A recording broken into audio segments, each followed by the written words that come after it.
روایت میں سمندر میں پھینک دیں گے، ایک روایت میں جہاں اللہ رب العالمین چاہتا ہے وہاں اس کو پھینک دیں گے، پھر اللہ رب العالمین بارش نازل کرے گا، ساری زمین کو دھو دے گا، ایسے زمین صاف ہو جائے گی جس طرح آئینہ صاف ہوتا ہے، اور پھر اللہ رب العالمین زمین کو حکم دے گا اپنی برکتیں نکال دو، تو رسول مکرم صلی اللہ علیہ وسلم نے فرمایا پھر زمین اپنے اناج اور اپنی برکتیں نکال دے گی۔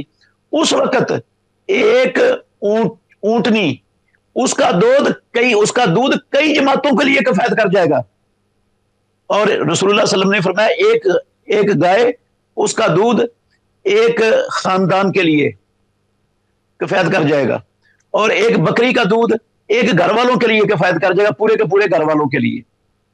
تو یہ اللہ رب العالمین برکت ڈالے گا۔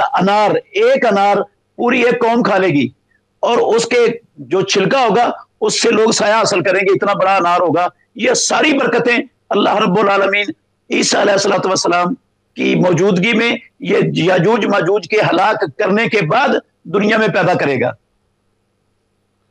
اچھا جی، اگر وہ ساروں کو مار دیں گے تو پھر وہ اناج کس کے لیے ہوگا، اور وہ سب ثمرات کس کے لیے ہوں گے؟ وہ عیسیٰ علیہ الصلوۃ والسلام جی عیسیٰ علیہ الصلوۃ والسلام کے ساتھی ہوں گے نا۔ میں آتا ہوں اس پہ۔ جی ساروں کو تو نہیں ماریں گے۔ عیسیٰ علیہ السلام جیسے مفتی صاحب نے وجہ فرمایا کہ کوہ طور پر اپنے ساتھیوں کے ساتھ چلے جائیں گے، لیکن اس کے علاوہ بھی بہت بڑی تعداد مسلمانوں ہوگی جو اپنی پناہ گاہوں میں، اپنے گھروں میں، اپنے قلعوں کے اندر محفوظ ہوگی، اور ہر ایک یاجوج خیال یہ ہوگا وہ اپنے خیال میں نا سب کو مار چکے ہوں گے، لیکن حقیقت میں وہ سارے نہیں مرے ہوئے ہوں گے۔ ٹھیک، تو پھر یہ ہوگا کہ سب عاجز آ رہے ہوں گے، عیسیٰ علیہ السلام پھر دعا کریں گے، پھر اللہ تعالیٰ عیسیٰ علیہ السلام کی دعا قبول کریں گے۔ پھر جیسے کہ مفتی صاحب نے کہا تو پھر تو بد دعا ہوئی نا، دعا تو نہ ہوئی ہے۔ نہیں، ہم اردو میں بد دعا کہہ دیتے ہیں، وہ دعا ہی ہوتی ہے نا، ان کے خلاف دعا ہو گئی۔ عربی میں جو دعا کا لفظ ہے دونوں کے لیے استعمال ہوتا ہے، پریپوزیشن میں فرق ہوتا ہے، جسے ہم انگلش میں پریپوزیشن کہتے ہیں، جو ہم عربی میں صلہ کہہ دیتے ہیں۔ دعا کے ساتھ لام لگ جائے، دعا لہو اس کے حق میں دعا کی، دعا علیہ اس کے خلاف دعا کی، جس کو ہم اردو میں بد دعا کہہ دیتے ہیں۔ جیسے ہم کہتے ہیں جی نظر بد، یہ بڑا عجیب سا لفظ ایجاد ہو گیا، نظر بد۔ حدیث میں العین نظر حق، العین حق، جب اس کو ہم نے بد بنا دیا تو اب ہر ایک کو لگتا ہے بھائی میری نظر لگی ہے۔ ارے بھائی ماں باپ کی نظر بچوں کو لگ جاتی ہے۔ کچھ چیزیں جو ہم نے تبدیل کی ہیں نا اس کے بڑے برے اثرات ہوتے ہیں۔ تو خیر بات ہو رہی تھی یاجوج ماجوج کے اوپر کہ جب وہ سب مر جائیں گے، پوری زمین بھر جائے گی، بدبو پھیل جائے گی، سران پھیل جائے گی، اللہ کی طرف سے پرندے آئیں گے اٹھا کے ان کو سمندر میں یا جہاں اللہ نے چاہ پھینک دیں گے، پھر خوشحالی کا دورہ ہوگا ہر طرف، پھر مسلمان خوب اس سے کیا کہتے ہیں استفادہ کریں گے، اس پر ایک خاص عرصہ گزرے گا، اس کے بعد کیا ہوگا یہ سننے والی بات ہے مبشر صاحب۔ پھر یہ ہوگا کہ اللہ تعالیٰ ایک ہوا چلا دیں گے، حدیث میں آتا ہے کہ وہ یمن سے ہوا چلے گی، الین من الریح، وہ ریشم سے زیادہ نرم و نازک ہوگی۔ جب وہ ہوا چلے گی تو وہ اہل ایمان کو لگے گی، اور اہل ایمان اس سے سب کے سب فوت ہو جائیں گے۔ پیچھے کون بچیں گے؟ پیچھے صرف اور صرف اللہ کی بدترین مخلوق رہ جائے گی جو کافر ہوں گے۔ قیامت ان بدترین مخلوق پہ برپا ہوگی، یہ بات یاد رکھیے گا۔ قیامت جب آئے گی تو ایک بھی شخص نہیں ہوگا جو اللہ اللہ کہنے والا ہو۔ حدیث کے الفاظ ہیں کہ قیامت اس وقت تک قائم نہیں ہو سکتی، لا تقوم الساعہ حتی کیا کہتے ہیں، قیامت قائم نہیں ہو سکتی جب تک کوئی اللہ اللہ کہنے والا ہو، اور ایک روایت میں اس کی بھی وضاحت ہے جب تک کوئی لا الہ الا اللہ کہنے والا ہو۔ اور جب ایک شخص بھی لا الہ الا اللہ کہنے والا اس کائنات میں ہو، کہنے سے مراد عقیدہ رکھنا ہے، محض تصویر چلانا نہیں ہے، عقیدہ اس کا ایمان والا ہو، ایک بھی ایمان والا اس دنیا میں نہیں رہے گا تو پھر کائنات کی تخلیق کا مقصد ختم ہو جائے گا، کیونکہ کائنات کی تخلیق ہوئی تھی وما خلقت الجن والانس الا لیعبدون، انسان اور جنات اللہ کی عبادت کریں، کائنات کی تخلیق اس لیے ہوئی تھی۔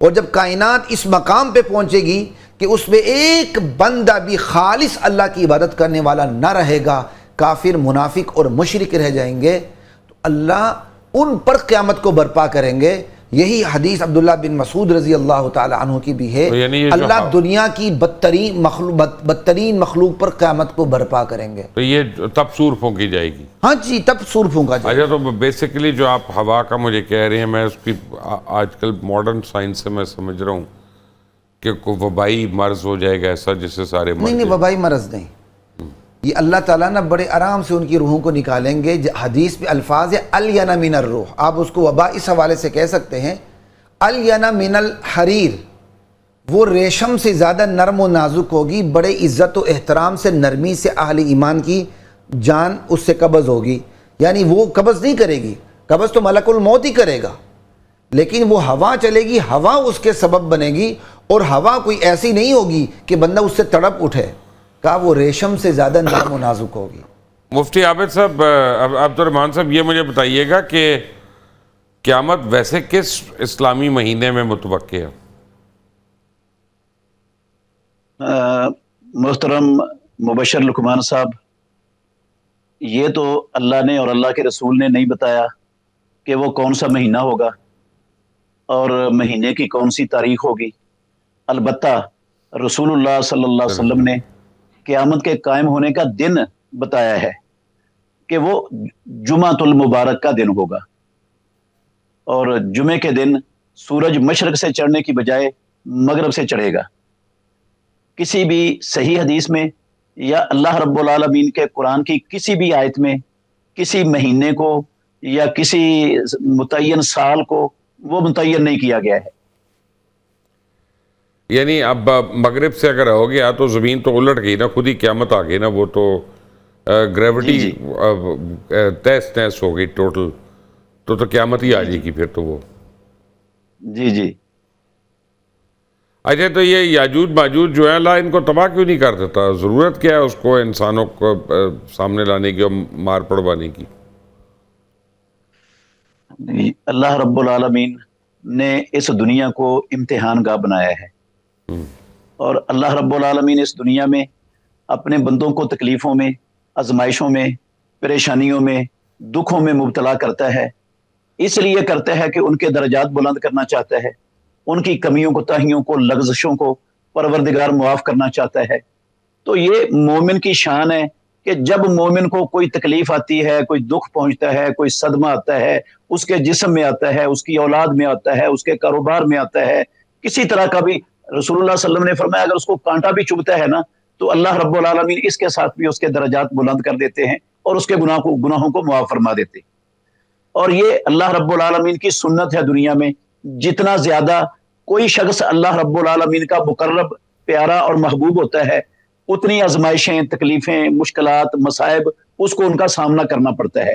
اور اگر مومن ان پر صبر کرتا ہے تو یہ اس کے لیے بہتر ہو جاتا ہے۔ صحیح مسلم شریف کی حدیث ہے، رسول اللہ صلی اللہ علیہ وسلم نے فرمایا عجب لامر المومن، مومن کا معاملہ بڑا ہی عجیب ہے، ان اصابت ہو سراء و شکر فکان خیر اللہ، اگر اسے خوشی ملے، اچھائی ملے، خوشحالی ملے تو اللہ